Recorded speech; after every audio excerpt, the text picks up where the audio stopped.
है, तभी आपको इंडक्टिव इफेक्ट देखने को मिलेगा। राइट। इसके अलावा जो बॉन्ड होना चाहिए वो सिंगल होना चाहिए। हम सिंगल बॉन्ड को सिग्मा बॉन्ड कहते हैं। सिंगल बॉन्ड को हम क्या कहते हैं? सिग्मा बॉन्ड कहते हैं। तो इसका मतलब ये है कि इसको अगर मैं डिफाइन करना चाहूँ तो इंडक्टिव इफेक्ट की डेफिनेशन होगी shifting of electron pair, of electron shifting of electron pair in covalent bond in covalent bond from less electronegative element to higher electronegative element। ठीक है, ओके। तो दिस इज द डेफिनेशन। इसे आप सुनेंगे एक बार और तो आपको लर्न हो जाएगा।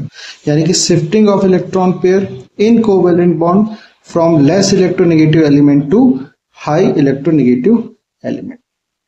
ओके, ठीक है। अच्छा, कौन कौन से फैक्टर्स हैं इसके लिए जरूरी है? इंडक्टिव इफेक्ट की क्या क्या खासियत होती है?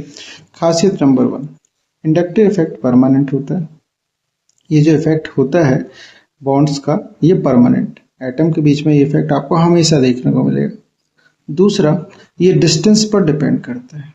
डिस्टेंस, दो एटम्स के बीच का डिस्टेंस जितना ज्यादा होगा इंडक्टिव इफेक्ट उतना ज्यादा बढ़ेगा। ठीक है, डिस्टेंस बढ़ने पर इंडक्टिव इफेक्ट क्या होता है?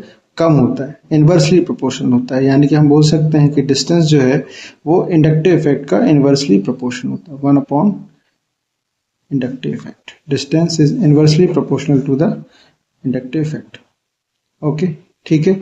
तो अब हम बात कर लेते हैं इसके टाइप की। इंडक्टिव इफेक्ट दो टाइप का होता है, माइनस आई और प्लस आई। माइनस आई इंडक्टिव इफेक्ट और प्लस आई इफेक्टिव इफेक्ट। माइनस आई इंडक्टिव इफेक्ट आपको डिपेंड करता है कि जो भी आप जिनके बीच में केमिकल बॉन्डिंग हो रही है उसमें किस तरीके का कंपाउंड ऐड हो रहा है।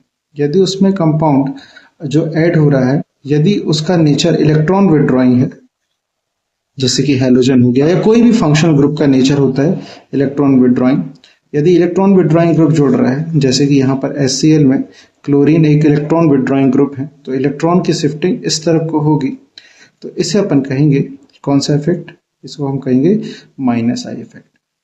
ओके, और यदि इलेक्ट्रॉन की शिफ्टिंग, ठीक है, इलेक्ट्रॉन तो खैर हमेशा शिफ्ट करेंगे, प्लस आई इफेक्ट तब अपन कहेंगे जब वहां पर EDG यानी कि इलेक्ट्रॉन डोनेटिंग ग्रुप लगा हुआ हो। जैसे कोई भी अल्काइल ग्रुप, हाइड्रोकार्बन वाला कोई भी अल्काइल ग्रुप यदि लगा हुआ है तो इलेक्ट्रॉन हमेशा प्लस आई इफेक्ट को शो करता है। ठीक है, ओके।